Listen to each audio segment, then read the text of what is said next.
Physio, doctor সবাই চাচ্ছিল যে আমি মাঠ থেকে বের হয়ে যাই, কিন্তু ওই মোমেন্টামে আসলে আমি একটাই চিন্তা করেছিলাম যে এই মোমেন্টামে যদি আমি বের হয়ে যাই তাহলে মোমেন্টাম ঘুরেও যেতে পারে। সো আমি টিমের চিন্তা করে ওই মোমেন্টামে খেলেছি, বাট যদিও রিস্ক ছিল, ডক্টর আমাকে লাস্টে বলেছে এবং তিনি চাচ্ছিল আমি মাঠ থেকে চলে আসি।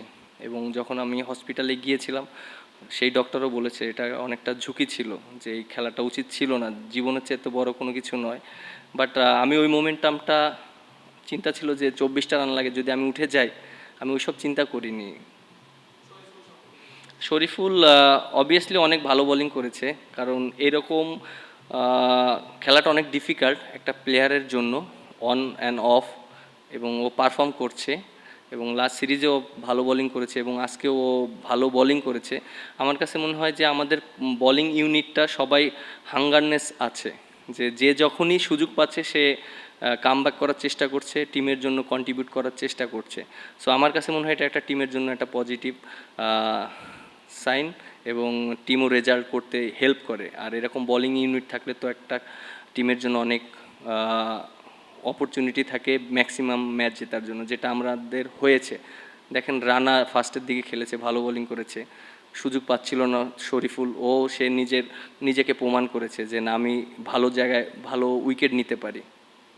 দেখেন, মোমেন্টাম সবসময় একবার ওদের কাছে যাচ্ছিল, একবার আমাদের কাছে এসেছিল। এবং আমার কাছে মনে হয় ক্রিকেট খেলা এটাই হয়ে থাকে, যারা অপরচুনিটি কম দিবে তারাই ম্যাচ জেতার চান্স থাকে। সো আমরা একটা সময় ওদেরকে অপরচুনিটি দিয়েছি, ওরা অপরচুনিটিটা নিয়েছে, এবং আবার আমরা যখন ভালো জায়গায় বল করেছি, উইকেট নিয়েছি, তখন আমরা আবার ওদেরকে চাপে ফেলিয়েছি। সো মোমেন্টামটা এরকমই ছিল, বাট বিশ্বাস ছিল সবার কাছে যে ম্যাচটা জিততে পারবো, হয়তো এর জন্য অনেক ক্লোজে গিয়েছে।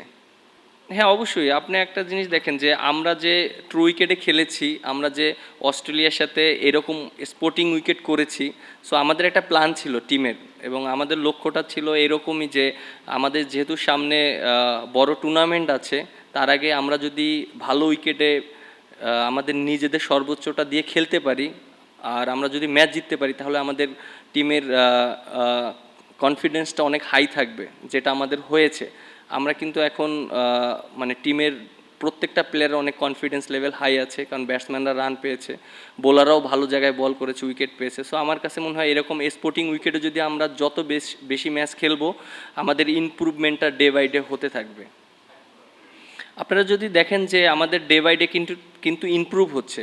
আপনি যদি দেখেন যে আপনি যেটা বললেন যে এক বছরে আমাদের অনেক ইমপ্রুভ হয়েছে, এটা আসলে একদিনে সম্ভব না। এটা এর আগেও আমি বলেছি, একটা টিম যখন আমরা যখন একটা টিম করি, তখন অবশ্যই আমাদের একটা প্ল্যান থাকে যে আমরা কিভাবে টিমটাকে বানাবো এবং কি কম্বিনেশনে আমরা খেলবো। সো আমার কাছে মনে হয় যে লাস্ট এক বছর আমরা ওইভাবেই প্ল্যান করেছি, যেটা সামনে আমাদের বিশ্বকাপ আছে, কোন পজিশনে কাকে সেট করব এবং কোন পজিশনে একটা প্লেয়ারকে অনেক বেশি ম্যাচ খেলার সুযোগ দিব, এইটা আমরা করেছি। এবং বিভিন্ন সময় আপনারাও দেখেছেন যে বিভিন্ন পজিশনেও খেলতে হয়েছে অনেক প্লেয়ারকে। সো এটা শুধু আমাদের সিরিজ না, আমাদের সামনে যে বিশ্বকাপ বা এশিয়া কাপ আছে, সেটাকে লক্ষ্য করে আমরা আগাতে চাচ্ছি, এবং আমরা সেই প্ল্যানিংগুলোই সাজাচ্ছি, এবং আমরা আশা করি যে একটা ভালো একটা দল পরিণত হয়েছে এখন। না, অবশ্যই এটা আমি মনে করি যে এটাও টিমের জন্য একটা ব্লেসিং, এবং ওর জন্য একটা অপরচুনিটি ছিল যে 4 বছর পরেও কামব্যাক করে যেভাবে ম্যাচ খেলেছে, আমার কাছে মনে হয় না যে ও রিসেন্টলি ঢুকেছে।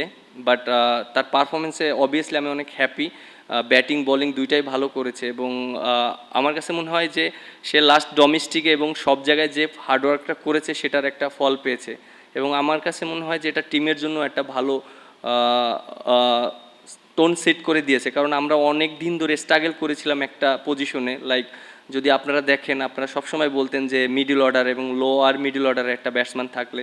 সো আমার কাছে মনে হয় সে সেই জায়গায় ভালো পটেনশিয়াল সার্ভ করেছে।